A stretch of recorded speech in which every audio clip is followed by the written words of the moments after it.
Welcome to the Pastured Pig Podcast, where we share the successes and challenges of raising pigs on pasture. We talk to producers all over the country, from small homesteads to large commercial pasture operations. Whether you're new to pastured pigs or have been raising hogs for decades, we hope you hear new ideas and new perspectives on pasturing hogs. Here's your host, Troy McClung.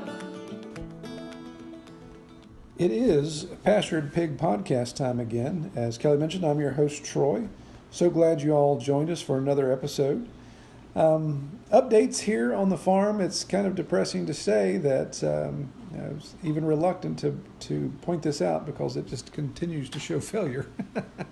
But one of my two sows that we had bred, she did not settle after all. I kept my fingers crossed. Her second heat cycle, or next time coming into heat, she had just a little bit of swelling, but it wasn't a full stand. The next 21 days, a little bit more than this last 21 days, just a very distinct stand. So bummed about that, of course. But I do have my other sow, Merida. She's got the big belly, and she seems to be doing okay now. So instead of having two farrow, end of November, it looks like we're going to just have one. Keep our fingers crossed that happens as well. So we'll see how that goes. I don't like farrowing this late in the year, but our whole schedule's been thrown off, but it is what it is. I'm going to go ahead and jump right into our interview with Marissa Fortin from Spring Hill Heritage Farm, and I'll catch you on the backside. Well, hello, everybody. Welcome back to the Pastured Pig Podcast. I've got another good, exciting guest. I know all my guests are excited. I guess since we raise pigs, we stay excited all the time. But I'm happy to say I've got Marissa Fortin on our podcast tonight. She's with Spring Hill Heritage Farm in Wisconsin. So welcome, Marissa. Thank you. All right. So Wisconsin. So how's the weather up there? You know, it's still kind of warm. We're waiting for winter to set in. It's usually a little bit colder right about now, but we've been really lucky to get a little more of a warm snap, and I'm not complaining. Yeah, take it while you can, right? Exactly. So in that part of the country, are you dealing with excessive rains, excessive drought, or are you in the middle there? We're really in the middle. I mean, we certainly have episodes of rain after rain after rain, but nothing like other parts of the country, and the same thing with droughts. Occasionally we'll get dry spells, but it's not like the droughts you see out west. We're in a good grazing environment, except for that whole winter thing. Yeah, of course, yeah. It's been a weird year, I think, across the country. Everyone I've talked to, and here in West Virginia, we just today broke a 7-week no rain event, which is unusual for us because we stay pretty wet all the time. And so yes, everybody was happy. My pigs were dancing for joy in the rain today. Oh, I bet. My pigs love the rain. Yeah.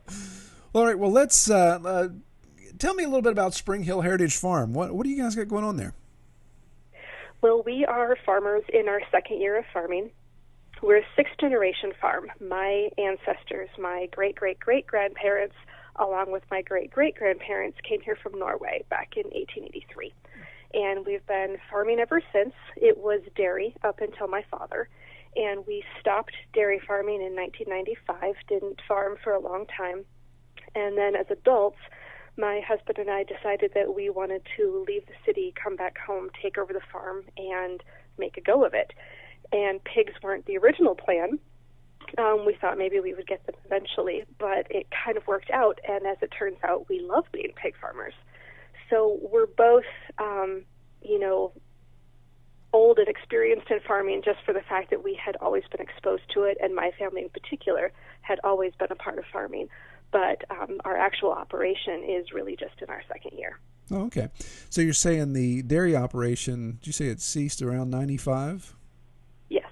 And then, of course, you all have been there for about 2 years. So did the farm lay fallow for that long, or did your dad keep it up, or how did that work out? Well, my father died in 1995, so that was why we stopped dairying. I'm sorry. And my mom hung on to the land. She did rent it to a dairy farmer for a few years who would graze his cattle. But, of course, that was still in the late 90s. And then most of the property was also rented out to a crop farmer, and we still rent out some acreage. And then my stepdad had some beef cattle on it. He didn't rotationally graze, but they were out on pasture the vast majority of the time. So there's been some livestock on the land, but nothing significant. And there are some fields that have just either been fallow for 20 plus years, or we've gotten a few hay crops, and that's really it. Okay. Yeah. So the size of the farm that you all are you all farming the entire property right now, or are you just staying in a specific area? Just a specific area. We have 80 acres, and we've only used a small portion so far to raise our pigs and our chickens. As we grow, we want to, expand our footprint, and long term, we do want to move from the cropping land to livestock rotation. Yeah. Okay. Very good. Yeah, that gives you plenty of room to expand as you need to. I assume certain areas you guys are still renting out, so there's some tax offsetting there, some for the revenue coming in. Yeah, it's really a good way to grow because we're doing the slow growth plan. Yeah, very good. Okay, so so you say you're in your second year of farming and sixth generation farmer. So you obviously have the pedigree, you have the background there. But you mentioned you came back from the city. So was your husband? Does he have a farming background, or was this something you had to convince him to do? Well, he has more of a country background, and he had been exposed to farms, but his family is not full of farmers. So this was all my idea. I can't take. So he always says that he can't take the blame or the credit. And he wouldn't have been a farmer if it hadn't been for me. It was certainly my idea, but once we started doing it, he really enjoys it. Very good. All right. So is he from that area as well? He is. We met in high school. All right. There you go. Yeah. Yes. I like high school sweethearts. My wife and I are high school sweethearts. Oh, lovely. Yes. Okay. So, so you're. I was looking at your website. You all don't just raise pigs. You're a polyculture. What else you have going on there? We have laying hens and we have meat chickens and we have peacocks, but I wouldn't really call them a livestock. They're just hanging around because they're cool. Yeah. Yeah, I like some of the pictures you have on your site there. That one looks like it's thank you. Doing a heavy metal scream or something. Okay, so egg layers, broilers, and of course the pigs. That's a pretty good protein lineup there. It really is. We eat like kings. That's right. That's never a dull breakfast. Well, so tell us tell us about your pigs. What breed are you raising? A specific breed? Are you trying to do anything specific there? Nothing specific so far.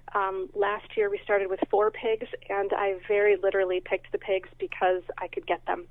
And really the same thing happened this year. Last year we did have 1 Duroc, and then the other were just plain white pigs. And this year all of our pigs were just plain white pigs. There aren't that many people in the area who raise weaners, so we were just kind of thinking, well, good is better than perfect and non-existent. So we're very much interested in eventually getting into different breeds, but we're really not there yet. So at this point, we were able to find a farmer who raises pigs about a 20-minute drive away. So we were able to buy some young ones from him and raise them. Okay. So how many did you start with last year, you said? 4? Last year we did 4. Okay. And then this year we jumped to 12. Okay, so let's back up. What was that conversation like last year when I assume you probably had some chicken experience there. You've done some stuff with chickens and you decided to move to pigs. What was the conversation or what was the catalyst to move to pigs? Well, this one is kind of an interesting story. My husband had always said that he wanted nothing to do with pigs because he had been exposed to people who kept pigs in confinement and they stank, and he just didn't want anything to do with it.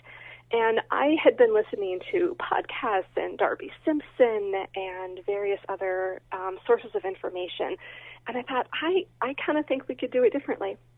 But we weren't planning to get pigs last year.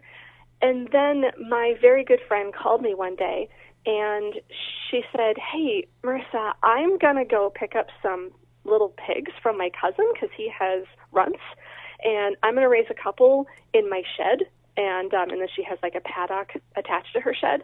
Do you want me to pick up some too? And I thought about it, and I'm like, Yes, I do. So it was admittedly a very impulsive decision. So my friend who has a truck, and I wasn't even available that day, she packs up her big dog crate, and she goes and gets 6 little pigs, and they're all runts. They're just little bitty. Brings them home, and while I order my fencing and charger and try to figure out desperately what in the world I'm going to do, she fortunately kept them all in her shed area and kept them for me for about a week and a half until we had our fencing and our shelter set up so that we could take them. Very good. Yeah, that sounds. So I'd love to say it was a responsible, well thought out, but no, it was a spontaneous phone call on a Saturday morning from my friend. That sounds all too familiar. We have a very similar story. An ad in the ad bulletin and a 1 hour drive, and I'm coming home with 3 pigs and have absolutely zero infrastructure. So we had to lock them in our garden fence for a couple days until I could get some fencing put up. That's hilarious. Mm-hmm. Okay, so the last year of raising 4, is that just something you all finished out for your own consumption? Did you stick your toe in the water with retailing those last year? We did stick our feet in the water. We kept 1 pig for us, half a pig for my parents, and then we sold the other 2.5 pigs. We're not USDA licensed in Wisconsin as of yet to just sell retail cuts.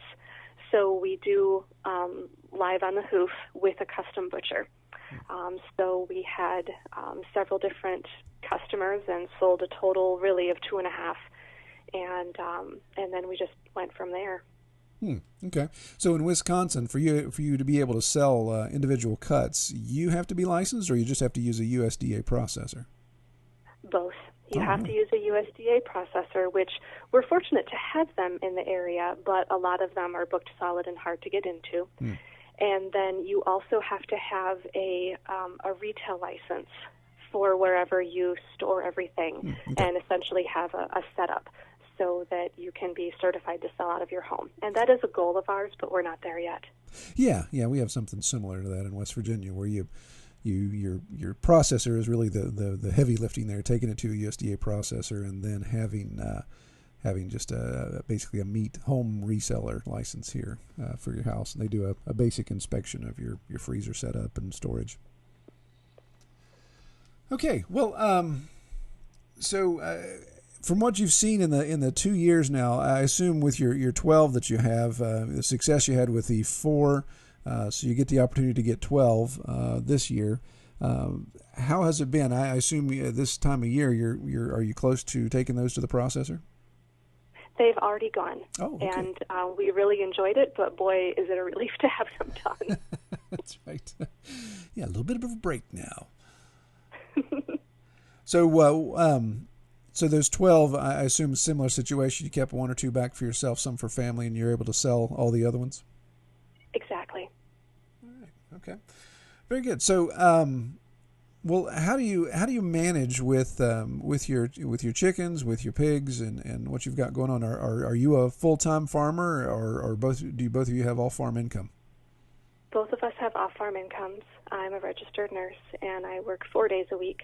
And up until a month ago, I was commuting 1 hour and 15 minutes each way. But fortunately, I recently found a more local position. And my husband is a diesel mechanic, and he works 5 or 6 days a week. So we're just tired a lot. Yeah, that's an interesting juggle. It makes for long weeks at times. There are times like, what have we done? Yeah. So how do you have your pasture set up right now? Are you doing a rotational process? Do you just have them on wide open? And what type of infrastructure do you have in place? We have the portable electric netting, the pig click fence from Premier One, and then a solar rechargeable battery charger. And we do rotations. So, we just have the 4 different sides, and then when they're ready to move, we set up 3 more sides, move them from paddock to paddock, and then move the water and the shelter in the process. Okay. So looking ahead, the successes that you've had in the last 2 years, what does 2020 look like as far as the number of pigs you're going to have? I haven't really decided yet. I need to investigate a lot more about the whole process of getting an inspection and becoming licensed to sell retail meat. And then I have a lead on a small USDA inspected butcher who has room, because some of the bigger ones, if you're not established with them, you'll never really be able to get your animals in because they're so booked solid. Mm. But a relatively new person recently opened up, and so I'll be contacting them.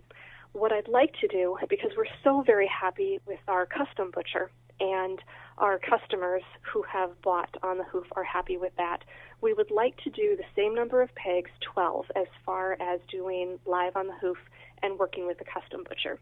But then we're also interested in adding more pigs and starting to do retail. And I haven't really decided how many we want to do and how that's going to look. Okay.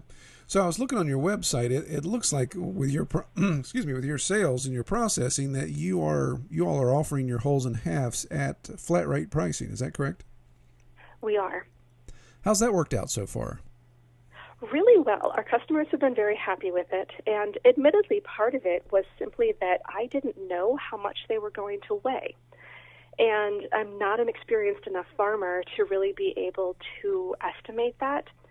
And so I was kind of nervous about telling people, they want to know, okay, if I buy a whole hog, about how much is this going to cost me? And I really had no way of telling them. So I decided to just do a flat fee. And my logic is, okay, market weight is generally 220 to 250. So if I end up with any hogs that are less than 220, I will offer either a reimbursement or, hey, you can make up the weight in chicken. So I did have that happen with one of the hogs. It came out as 180 live weight, which I admit surprised me. I thought they were bigger. And so I actually just sent an email yesterday to the customer saying, hey, this is what happened. Your hog was smaller than I anticipated, and I'd like to make it up to you. Would you, which way would you prefer? I haven't heard back yet, so we'll see what happens. Interesting. So does that include your processing fees as well? It does not. They pay the butcher separately. Okay, good. Have you been able to do a cost analysis of that? Is that working out for you profit-wise? I don't have a solid one yet because I'm still woefully behind in my numbers. But last year we did come out ahead. I mean, not with the infrastructure because we had so much to invest last year, but we were at least on the right track. But as far as direct inputs, your feed and water and any other expenses you had directly per pig, that seemed to shake out well for you. Exactly. And in the long run, we don't anticipate that we're going to increase our custom on the hoof program much further. I kind of want it as a foundation for, there are just customers who really want that, and I want that to be available. But when we look at long-term profitability, that's one of the reasons that we want to move toward USDA processing and a retail license and being able to sell individual cuts because the profit margin is going to be higher. Yeah, and it's interesting. I've done both, multiple years of wholes and halves and then individual cuts, and I agree. And of course, it also comes back to cash flow as well. You can really flow that cash when you have a bulk whole and half sales at one point. Everyone goes to the processor. You're getting your payouts, so it's a nice windfall of cash. The cuts you've got better markup on, but then you have to absorb a good bit of those processing fees. So then the cash kind of turns around. You turn around and give all that cash to the processor, and then you wait for your cut sales to come in. So I agree. I think there's better profit margin there, but I like your approach to a balance of having a foundation of wholes and halves and allowing the cuts be the proverbial gravy, if you will. Okay, well, let's talk about your. Let's talk about, since we're talking about inputs, what about your feed? How are you addressing feed for the pigs? Are you going conventional, non-GMO, something unique there? Nothing unique. We do conventional feed. We do try very hard to get locally produced feed, and by local I don't mean within the county, but Wisconsin, of course, is pretty agricultural. So the 2 feed mills that we purchase from use primarily grains that are Wisconsin, Minnesota grown. Okay. And ultimately, any form of organic or non-GMO, any specialty stuff is not extremely available to us and would drive our prices up so much that I think that we would outpace the ability of our potential customers to pay. And to be honest, local is more of a priority for us than anything specialty like non-GMO or organic. There are... Yeah, I'm sorry, go ahead. Oh, sorry. There is one feed mill in town that we get more, like they grind their own, and we get that in 100-pound bags. Long term, we'd like to get bulk feed deliveries. We don't have the setup yet, but that's next. And then there's also a small family-owned feed store that gets in 50-pound bags from a slightly further away feed mill that has a slightly different grind. And honestly, a lot of the times where we pick up our feed depends on who's picking it up. If my husband is taking the truck and going to town, he'll go to the feed mill and get the 100-pound bags, and I can barely lift them. So I'm more of the 50-pound bag store. Right. Yeah, that's funny. I go with 100-pound because I'm cheap, but I usually make my 17-year-old unload them. So. Yeah, that's totally our logic there. It's like my husband will save $1, and I'm like, nope, can't do it. Yeah, exactly. Okay. So have you noticed with your customers, does the buying local resonate with them more than say, a non-GMO or an organic, or does that the discussion really come up right now?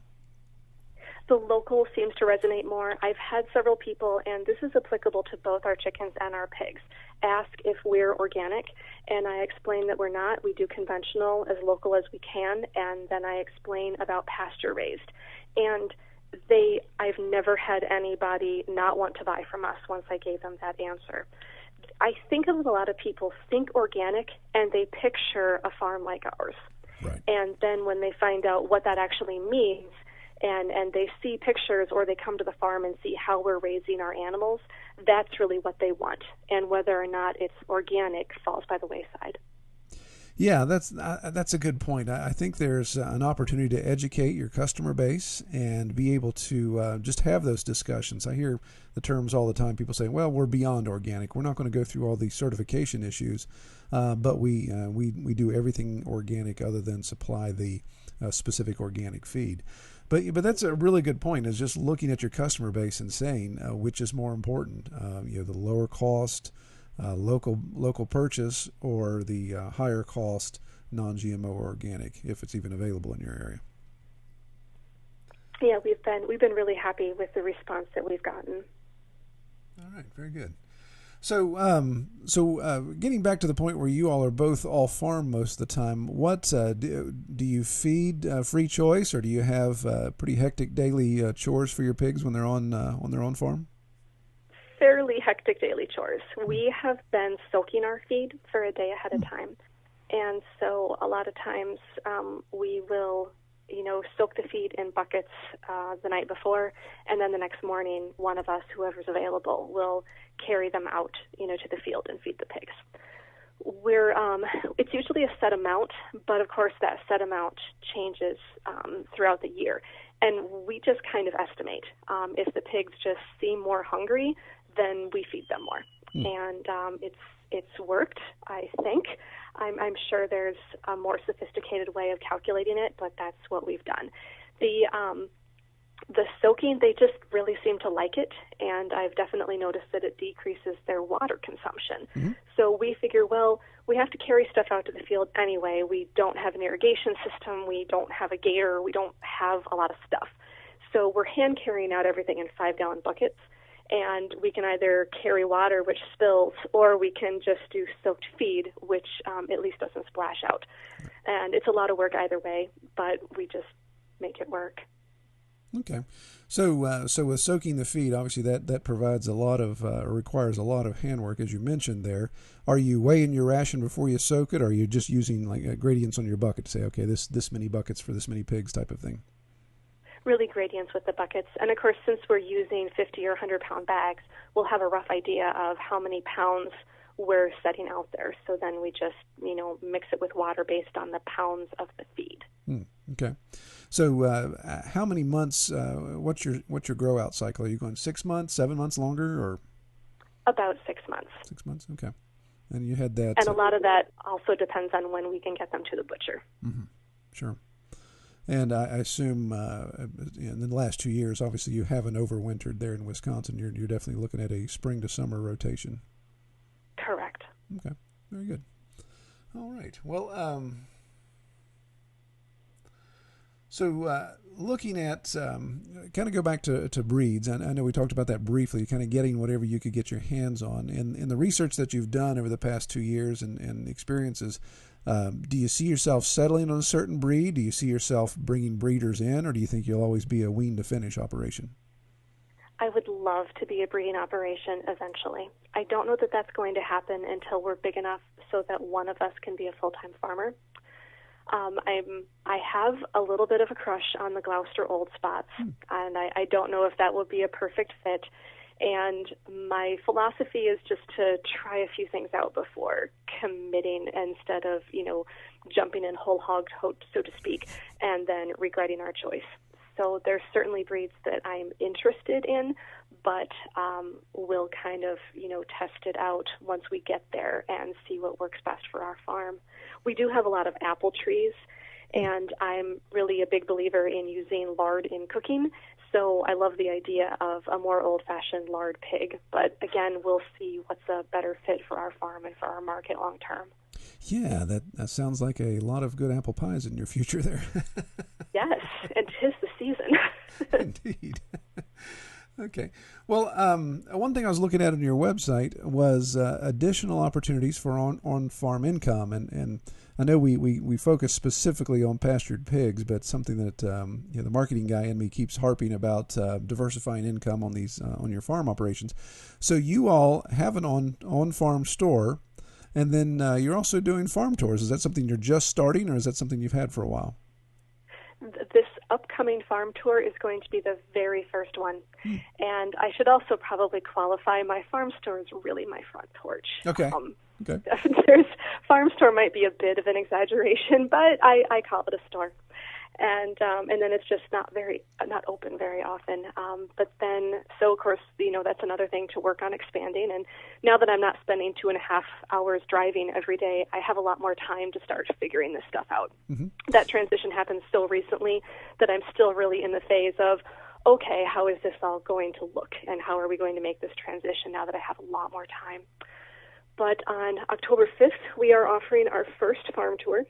I'm pretty excited about this, and we're just going to have people come on the farm and look around, and we'll mark out some walking paths so they can travel out to the back 40 and look around if they like, because we just have some beautiful areas. We're also partnering with my friend. She's a dairy farmer just a few miles away. She and her husband have a very small herd dairy, and they do rotational grazing with their dairy cows. She's also a photographer. So one of the appeals for our farm tour is that she's going to be here offering mini family photo sessions to kind of get people in the door. And, we have this beautiful place, and there are all these great places to take family photo pictures, like for Christmas. Mm. So this is the first. We definitely want to continue doing farm tours, and we'll see how it goes. Yeah, and that's one of those opportunities to value add. Now, again, since you're a friend with the photography business, maybe you're not getting a cut from her, but as other people that are listening to this can think about opportunities to value add your farming experience. So backing up to say, it sounds like your potential customer base, where your farm is located, it makes sense for them to be able to drive out to your farm store when it's open, and even if it's your front porch, that's a start. But it's geographically located that it makes sense for people to drive out, and of course the agritourism side of that, opening up for tours, for the photo shoots, just taking advantage of what you have there. Mm-hmm. So, we're certainly hoping to. I'm sorry. Oh, I said we're certainly hoping to, because so many people are interested, and we often forget how amazing it is because, of course, we're busy and we don't really have free time, and we're here all the time, and I forget what it's like to live in a city and to not have that easily accessible. Right. Yeah. We definitely take things for granted at times. Well, okay. Well, looking ahead, Marissa, what do you think is in the future? Maybe short-term goals, long-term goals? I know we've talked about getting some GOS on there for breeding. Are there any other areas you want to expand or grow the farm? That's about it for pigs. We want to keep our chickens right around where they are. We find that We like raising chickens and we like offering them to customers, but they're very labor intensive, so we're not wanting to scale up. We are planning to expand into home delivery. We are fairly rural, so we have customers in our immediate area. 5 miles away is a town of just over 2,000. And then one of the bigger cities that we get a lot of customers from is Eau Claire. It's about 60,000 people. That's an hour drive. And people from Eau Claire are certainly interested in coming out for a farm tour or an occasional stop. But driving a whole hour on a regular basis to pick up chicken or pork or beef, when we add that, is not something that they're usually going to do regularly. So we're looking to add occasional deliveries, maybe a drop-off point in Eau Claire, and maybe do, I don't know, once a week, once every 2 weeks. I haven't really decided yet, to kind of offer that as an idea of what our, I'm sorry, I kind of stumble over my words. I'm admittedly nervous. But following the idea of what problem are you solving for your customer? And what I'm kind of developing and wanting to do with my newsletter and eventually a YouTube site is helping you get dinner on the table. I'm a really good cook, and I'm looking to kind of develop classes, a YouTube channel based on farm-to-table cooking that's relatively easy. You know, everybody's busy, and they have a lot of other things on their mind, but they still want to get dinner on the table and have that food be nourishing and local and know where it comes from. So by showing people how to cook and delivering it right to them, that is my goal for helping people solve that problem. Very good, very good. Spoken like a good marketing person. No, that's great to be looking at those details and seeing. It's successful business is identifying a problem and coming up with a solution for it, and then making that solution accessible to as many people as possible. So I love that idea, and utilizing your resources. 60,000 population city within an hour away. It makes sense to incorporate drop spots and delivery, those elements. So, yeah, that sounds like it's a good plan. Now, you also had mentioned on your website the opportunity of adding beef. Is that something that you guys have in the near future? Yes. We're hoping either next year or the year after to get started. My stepdad and quite a few neighbors around have more experience with raising beef than I do. The whole time I lived on the farm growing up, it was all dairy cattle. So I remember, but I was only 16 when we stopped farming, so there's a lot that I don't remember. We do need to add more infrastructure. Most of the fencing is very old and broken down and needs to be replaced.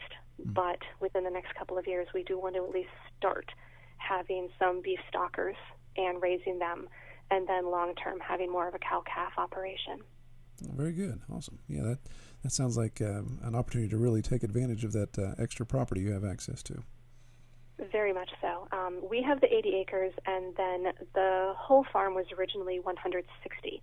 My brother bought the south half of the farm, so he has 80, I have 80. And long-term, as we expand, there's also the potential for leasing grazing land from him.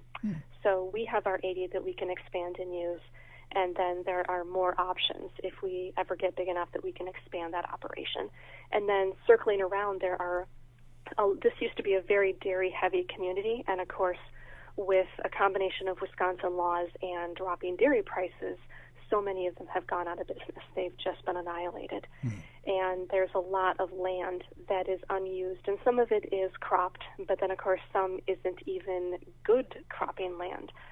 So there are potential areas where if we expand significantly, in my wildest dreams, we have a lot of opportunity for leasing land.